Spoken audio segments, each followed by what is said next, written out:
Hola, hola, and welcome to Cultura Cash. This is Gigi, your host. I'm a finfluencer, financial educator, speaker, and the award-winning author of Cultura Cash. First, sorry for being MIA again. I was settling into my new apartment after an international move, so I think it's a pretty good excuse.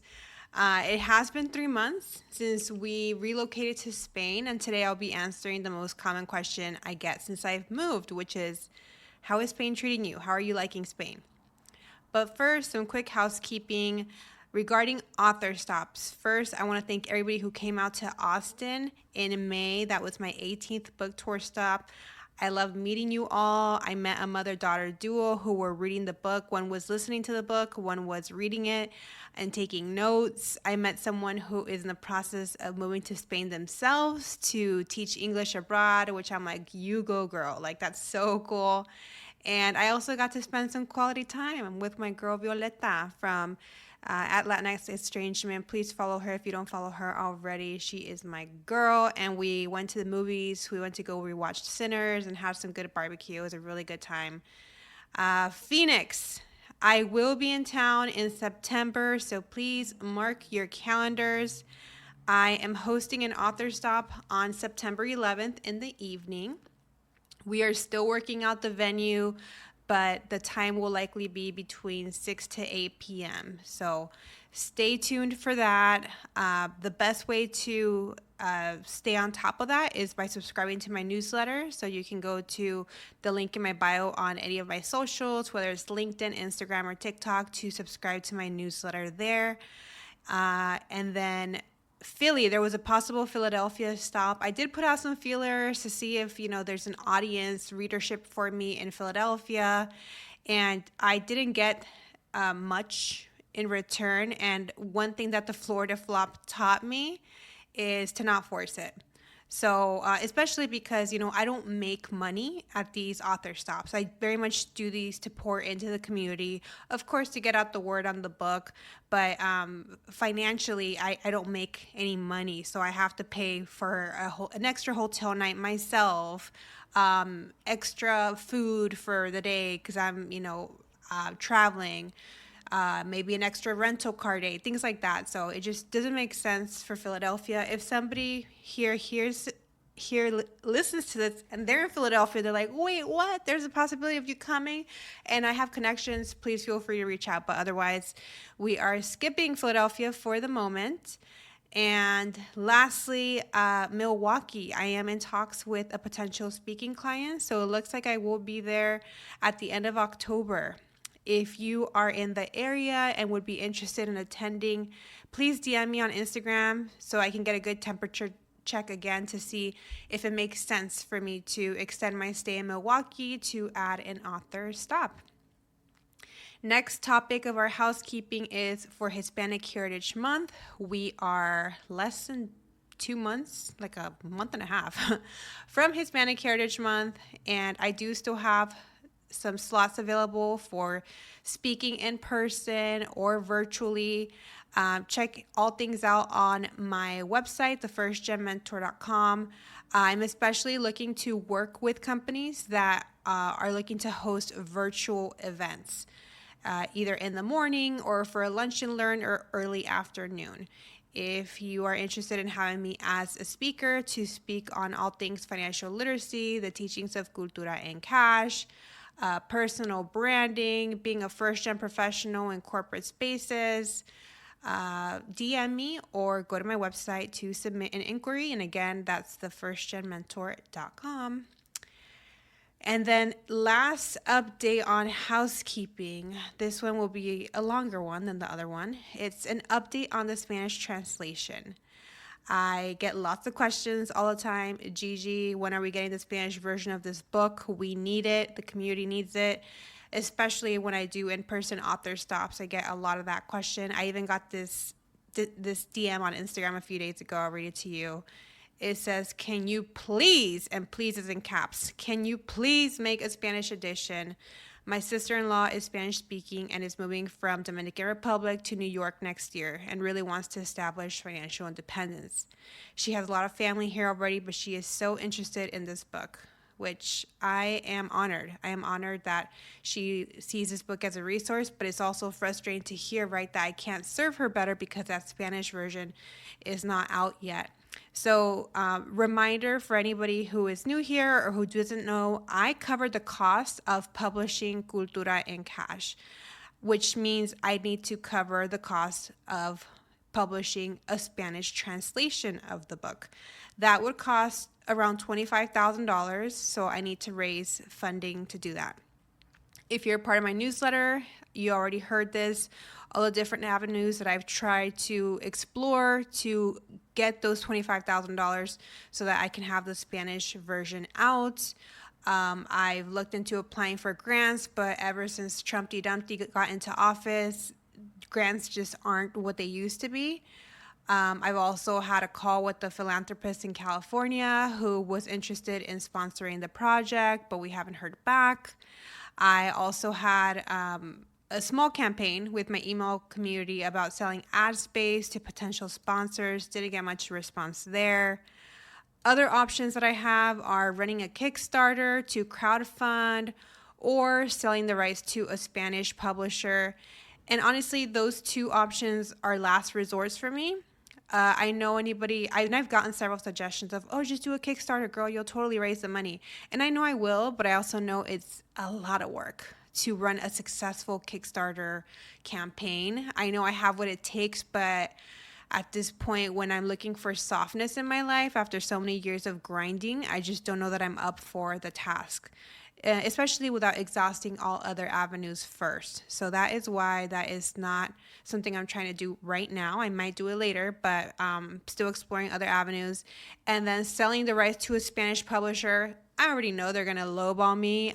They're not going to pay me my worth just because that's how the publishing industry is. That's why I ended up just paying for the book myself to get things the way that I wanted.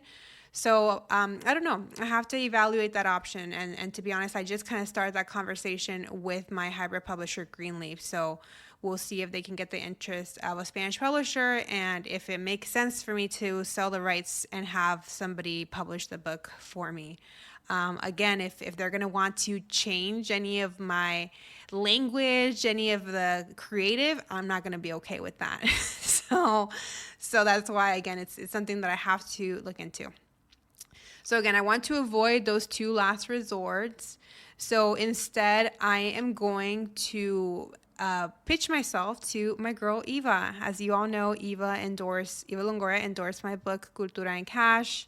And she is a philanthropist. She has foundations. So I am going to pitch myself to get those $25,000 in funding that I need to get the Spanish translation done.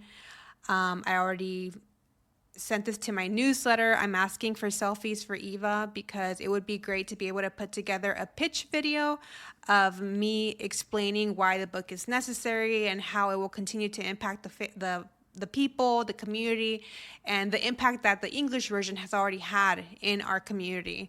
So if you are interested in supporting, please email me a selfie, TikTok side, so not horizontal but vertical. And it's just a quick selfie. So, selfie of you with the book. You don't have to be all done up. Just something to show that real readers are asking me for this.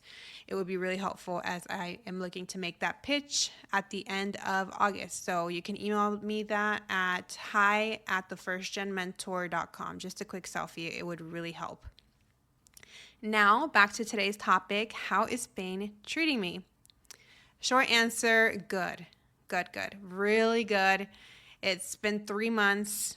The first month, as you can imagine, was a whirlwind between getting housing, setting up utilities like internet, getting Spanish phone numbers, opening Spanish bank accounts, working with a gestor to have them set up my business here in Spain and all the legalities of that. Buying stuff to make the home feel like a home. So now I'm a proud plant mommy of 4 plants. If you knew me when I was in Chicago, I think I had like 20 plants and I was so sad when I had to give them away. So right now I have 2 pothos, 1 snake plant, and then I forget what the other one's called. With time. I will be getting more. So slowly coming together, good things take time. But yeah, even things like getting a coffee maker, having an air fryer, which is something I use multiple times a day, lots of trips to make this happen, especially with no car. So my time has been doing that, kind of settling into our new home. I wanted to share some of the biggest adjustments that I've experienced as we've been here in these 3 months. Uh, we are grocery, and when I say we, it's me and my husband, David. Shout out to David because I know he listens to the podcast. We go grocery shopping a lot, which is interesting because I haven't been grocery shopping consistently for probably 3 years. In Chicago, I loved Instacart. Noemi, shout out to Noemi. She's the one that kind of put me on. She's like, girl, why are you doing your own grocery shopping? Just do Instacart. And it made sense for me at the time, right? With like my time limitations and Instacart being accessible. So now we looked into some sort of Instacart service, and there is some that exists, but it's not day of or next day. You have to kind of schedule it days in advance, and I'm like, nobody's trying to do all that. So we do our own grocery shopping, and bulk shopping isn't a thing here. Like, they don't have a Costco, so you're not gonna go and bulk shop on toilet paper or paper towels or anything, right? So because of food has less preservatives, you also find yourself going to the grocery store more often. So yeah, fruits, veggies. I don't even know that they have any preservatives or anything like that, honestly. So they go bad quickly. If you don't, where before we were able to get groceries on a Monday and they would last us a whole week, now we have to eat them within 2 or 3 days, or the groceries are bad. So that means we have to go to the grocery store more often, which is fine because we have more time, and I'll talk more about that later in the episode. But that's been an adjustment. Somebody that, again, has relied on Instacart for the last 3 years, having to go to the grocery store 3 times a week, it's been an adjustment, but it's good because I feel more connected to my food, right? Because I'm the one picking it up, and I haven't done that in a long time. Next, another adjustment has been air drying clothes. I posted about this on my Instagram stories, that in a lot of Europe, clothes dryers are not that common. So usually people will hang out, line dry their clothes, right? I already line dried a lot of my clothes in Chicago because of the kind of material it was. I wasn't supposed to put it in the dryer, and it preserves the clothes if you line dry it. So I was already kind of used to that, but what I wasn't used to was line drying my sheets, line drying my towels. So that's been an adjustment of having to make sure, okay, it's a nice sunny day, make sure to get started early so that the clothes has enough time to dry. So it's been an adjustment where, again, in Chicago, I didn't think twice. You just tossed it in our at-home air dryer. The other adjustment, and this one was actually an easier one, was changing our lunch and dinner time to much later. So before, lunch was between 11:30 to maybe 12:30. Now lunch has been pushed back to 2 to 3 p.m. and dinner is 7:30 to 8:30 p.m., which is actually still really early for Spanish standards. I had an easy time adjusting to this because, as a Mexican American, and as a Mexican American that lived 10 years in Mexico, Mexico has a very similar dining culture, right, where they eat later. So I had an easy time adjusting to that. So that's been great. The other adjustment is seeing the slower pace around people around me. So, for example, if I'm at the mall, and yes, they have malls here, and they're actually very poppin', like they are packed. E-commerce isn't a thing like it is in the U.S. yet, and hopefully never, honestly, because it's great to have that third place and be able to go to the mall and see people with their family and dining out, shopping, all these things. But sometimes, I'm very, is the word adjustable? Yeah, I guess adjustable. resilient. Yeah, adaptable. There's the word. I'm very adaptable, right?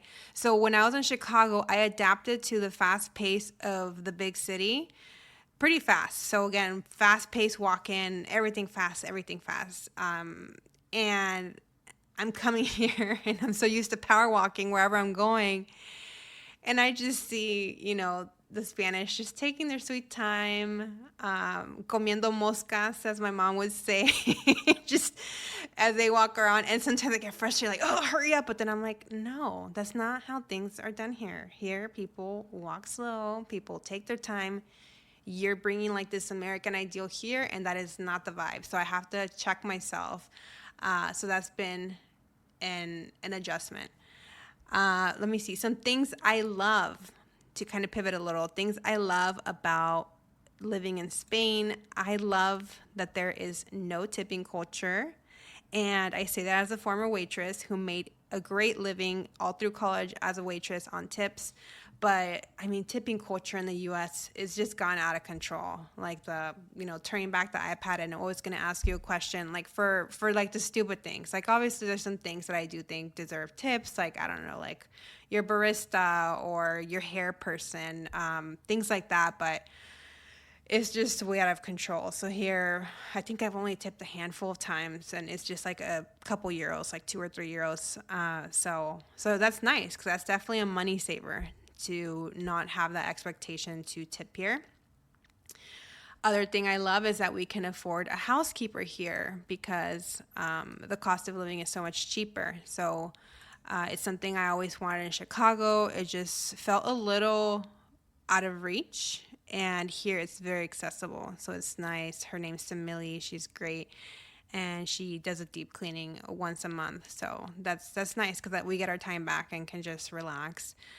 Another thing that I love of being in Spain is, of course, immersing myself in the Spanish language. If you listen to my previous episode on why I moved to Spain, I mentioned I want to improve my Spanish, and I'm happy to report my Spanish has drastically improved, which is interesting because I don't have friends yet. So I'm not social yet, but I've been to the dentist. I have gotten my nails done here. Obviously, I've been to government appointments, go to the grocery store 3 times a week, like I mentioned.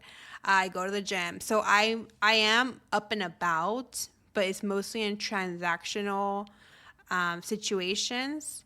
But even that has been enough restaurants. We do a lot of eating at restaurants. Even that has been enough to improve my Spanish. And I talked to my grandma the other day. We were on the phone for an hour, and I asked her, I'm like, Grandma, isn't my Spanish better? She's like, it is. Because usually I would get a little stuck here and there. So that's nice that it's a little more fluid. And I want to mention before I forget, shout out to Daisy, if Daisy's listening to this. Daisy from Chicago had kind of warned me about, hey, there's a difference in obviously the Castilian Spanish that they use and like the Mexican Spanish that you're used to. So she told me when she studied abroad here, she asked for a straw, which if you're Mexican American, you ask for a popote, right? And here it's called a pajilla. So she told me, don't ever ask for popote, because they laughed at me and I was like humiliated, because if you think about it, like the word kind of sounds funny, popote, right? So I learned that to say pajilla. So I appreciate the heads up from Daisy. They also use like the vosotros tense. I don't even know if it's a tense. I don't know what it is, but we don't use that, right? We use nosotros, ustedes. They use vosotros with the V de vaca. And I wanted to try to learn it. When I work with Spanish con Ale, I wanted to try to learn it, but honestly, it's so freaking weird. Like, tenéis esto, it's vos, os, like it's really strange. Now I understand it. Before I would like look like a deer in headlights when they would talk to me like that in that tense. But now I get it. It still kind of is a little jarring. And before I wanted to be like, well, let me learn it to adapt and so that I can blend in. And I got to this point where I'm like, girl, there is nothing you can do to blend in. You are a Latina. You are not Spanish. And embrace that, right? So I am speaking. Although I will say I have adjusted my Spanish where before, like, out of politeness, right? Like a lot of Latin Americans were taught to be polite to the colonizer and speak in ustedes, right? To either older people or just to strangers that you're dealing with. Now I deal with tú, right? Le habla la gente de tú, and that's at first I was an adjustment of like, oh my god, I feel so rude, tuteando la gente, but that's how people talk here. So yeah, so it's interesting. I do still speak to older people in usted. And it's funny, I was talking to a cab driver, and he says that sometimes the old people get mad too because they're like, oh, what are you calling me old? So they just see it as way too formal. Where, again, as a Mexican American, it's seen as disrespectful, right? If you don't speak to somebody in the usted sense. So that's been interesting. But overall, my Spanish has improved, and I cannot wait to keep improving. Some things that I am still getting used to while in Spain: the heat. Some of you may know that when I moved to Valencia, I had never been here. I'd been to Spain 3 times before, but never to Valencia. So when I asked people that had been here, I said, can you compare Valencia to a U.S. city just so I can kind of know what to expect, like the vibe? And a lot of people kept saying it's kind of like San Diego, like the same weather, the same vibe. And I lived in San Diego like 7.5 years. So I'm like, okay, I get it. They lied. It's not like San Diego. I mean, when I hear, oh, it's like San Diego weather, I'm thinking, okay, some overcast days, temperature in the mid 60s to mid 70s. And I don't know if it's because of climate change. I don't know if it just was wrong information, but it is hot here. It is hot, especially in the summer. It's supposed to cool down, right? In September, they told me. But to give you an example, yeah, on any given day, it's 85, which, I'm from the desert. I'm from the Imperial Valley. Shout out to the Ivy. Like, I'm used, and I lived in Phoenix, so I'm used to 120-degree heat and all that. I know how to tolerate it, but here, AC is not as widespread, which makes the heat harder to tolerate. Electricity here is very expensive. We actually got our first electric bill, and it was, I think, over 500 euros. So it's expensive. And we've tried to adapt and do like the fan life, but when it gets to a point where like I'm getting headaches because it's hot, like no, we're not doing all that. So yeah, with time we've increased the temperature of the AC. Like I used to sleep in Chicago with like the thermostat set at 65, nice and cold for like optimal sleep. And here I've gotten used to setting at 75 with the fan on, and I'm fine. So anywho, that's something that I'm still getting used to, the heat. That's very much why they have like siesta time in the afternoon, because like 2 and 3 p.m. it is the worst time of the day to be out. Nobody's out. It's just like a desert because it's so hot. Enough of the heat, but as you can tell, it's definitely my biggest pain point, the heat. And then the other thing I'm still getting used to is having to dress up when going out, even if it's like a casual dinner, even if it's to pick up groceries. Like obviously being an American, I was used to living in sweats, in leggings, athleisure. But here, I already knew. I had already done my research, and I knew, right? Like, aquí no se usan fachas, but actually being here and seeing people always like in high heels and nice dresses, nice slacks, like you will stick out like a sore thumb if you dress up in leggings. So yeah, the only time it's acceptable, and honestly, I still feel like I'm being side-eyed, is if you literally just went for a workout. When I work out, I take a yoga mat to stretch afterwards, so it's always obvious. It sounds like I care a lot, but I have it anyways, right? But what I'm saying is it is obvious that I worked out, but I still feel very underdressed because people here, they really get dressed up to go to the grocery store, do basic things. And then last of the things that I am still getting used to is the Spanish tax mafia, otherwise known as Hacienda. If you watched my Instagram stories like a week or two ago, Oh my goodness. I thought the IRS was bad, but the Hacienda does not fuck around.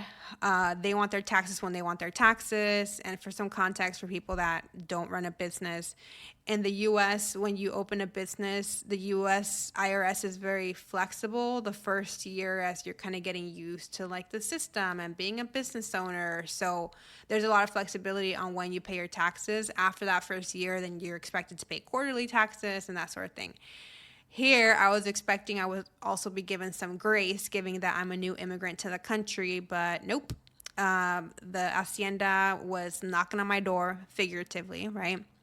And they wanted their cut. They wanted their cut for Q2 taxes, which I wasn't prepared. I wasn't, not that I wasn't financially prepared. I have money set aside for that, right? As a responsible business owner would. But my bookkeeping wasn't done. I just wasn't ready to do the logistical side of paying taxes. So luckily I'm working with a fantastic accountant and she took care of it, but it was a scramble and I learned the hard way that the Spanish tax mafia does not mess around, and it's something that I have to stay on top of, especially to be compliant with my visa, which is very important.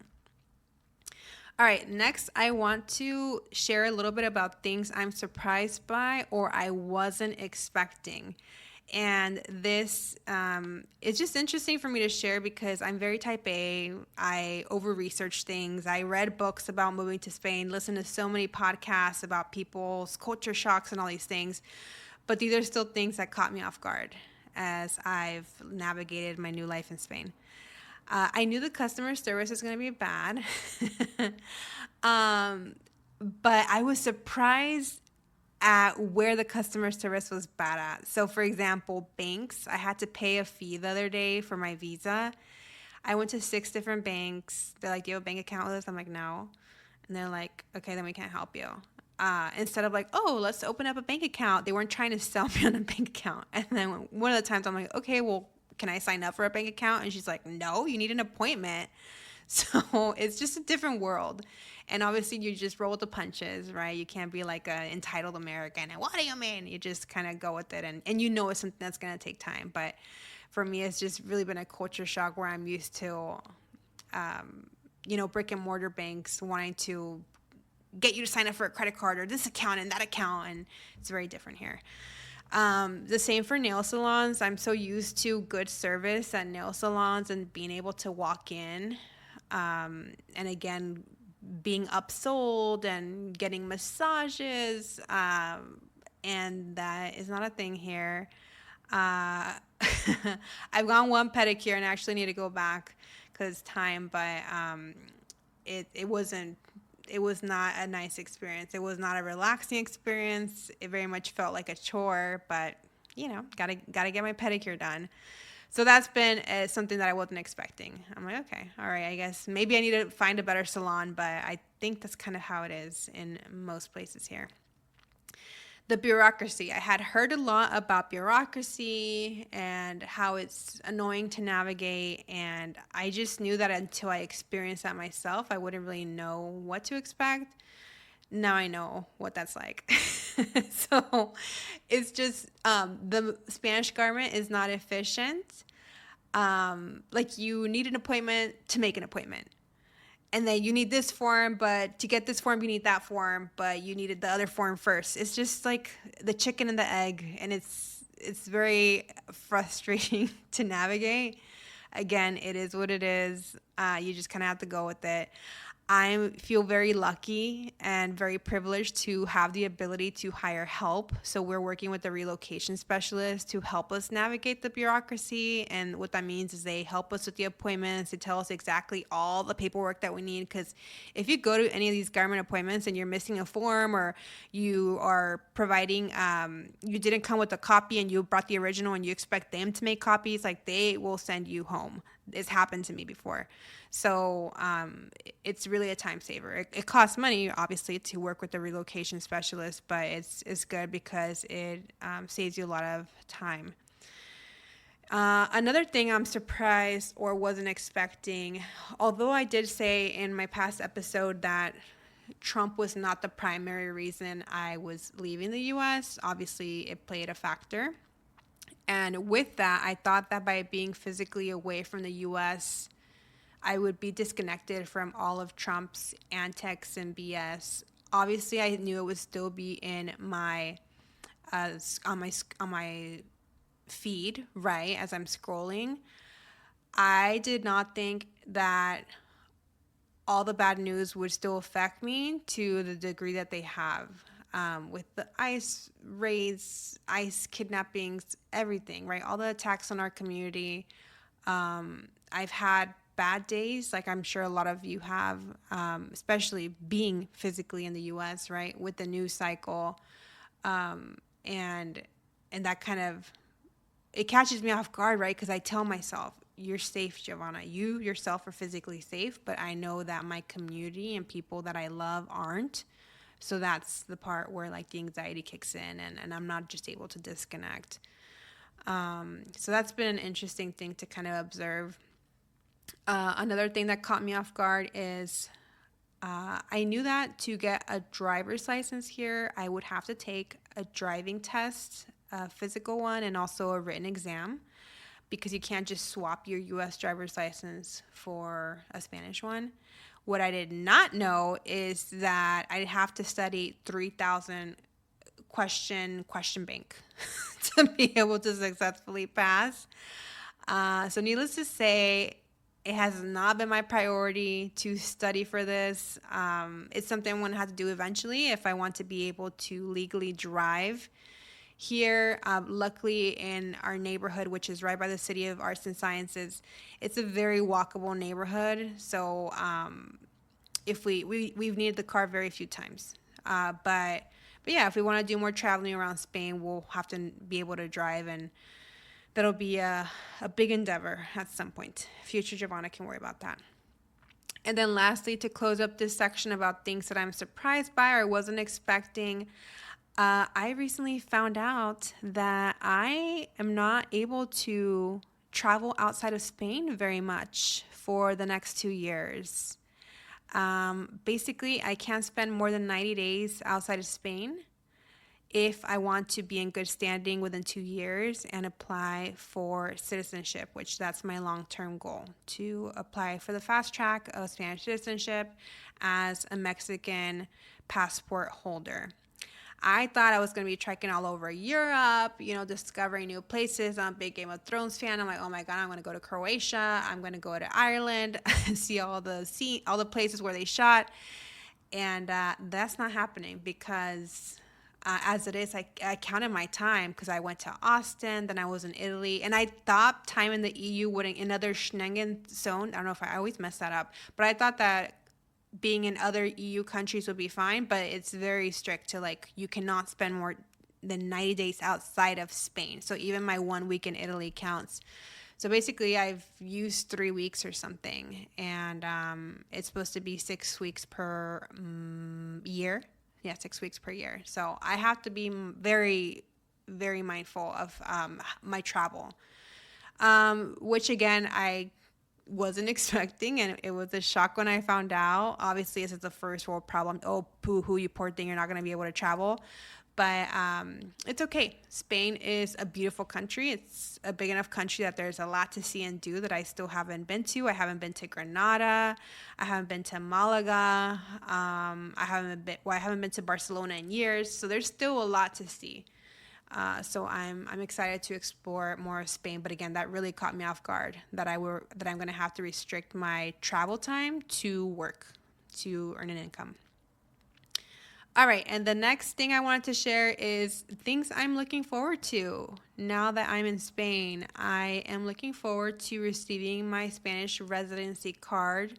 So for those that don't know, and I didn't know until recently, getting the visa isn't enough. Once you arrive in a new country, you then have to do the rest of the paperwork to really get you settled here.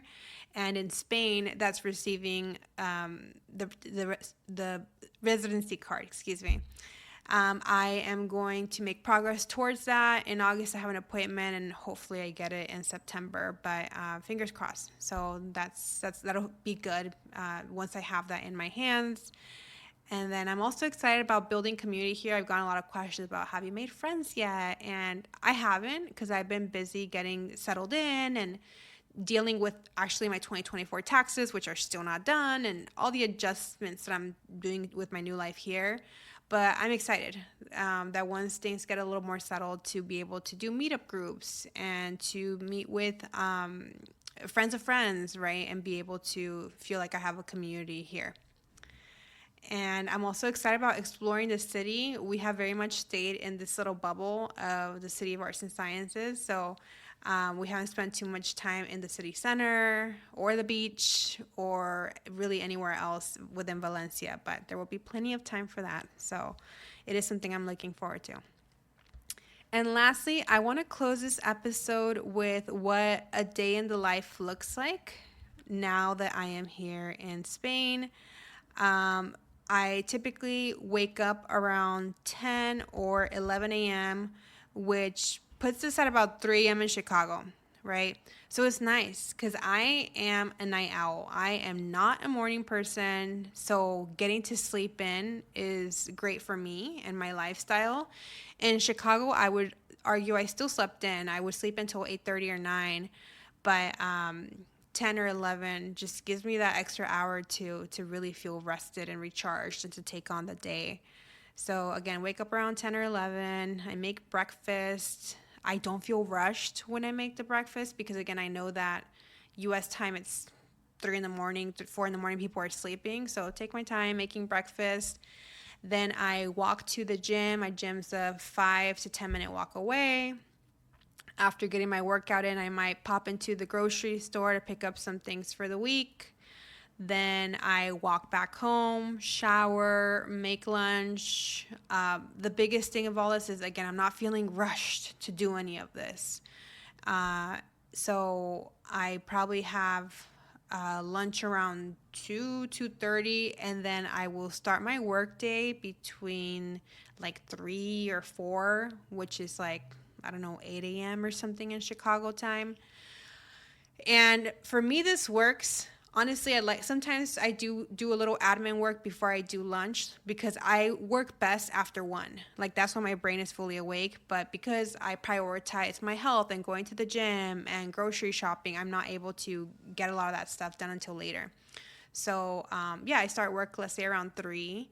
And then I work up until like 6 or 7, depending on what I have to do for the day. And then I make dinner. Watch TV. Right now we're rewatching Better Call Saul, which is so good. I think it's my 3rd time rewatching it. It's just such a good show. And then we wind down for bed, and I'm in bed by 11. And on top of that, I'm off on Fridays. So I told myself when moving here, I said, you know what? I've been grinding the last couple years building the first gen mentor. Now I want to be intentional about having more space to just live the softer life, and part of that is not working on Fridays. So it's nice. I work 4 days a week, and I work 15 to 20 hours a week, so I'm basically working part-time. I have a great work-life balance, which is something I desperately wanted by moving here. And I'm sharing all this not to brag, but to show that it's possible. Again, a big motivator to move here was to get off the hamster wheel, slow down, and focus on my health, because as I have prioritized writing Cultura Cash, launching Cultura Cash, building my business, my speaking practice, I've put my health on the back burner, and I've gained weight, right? My cholesterol levels are high.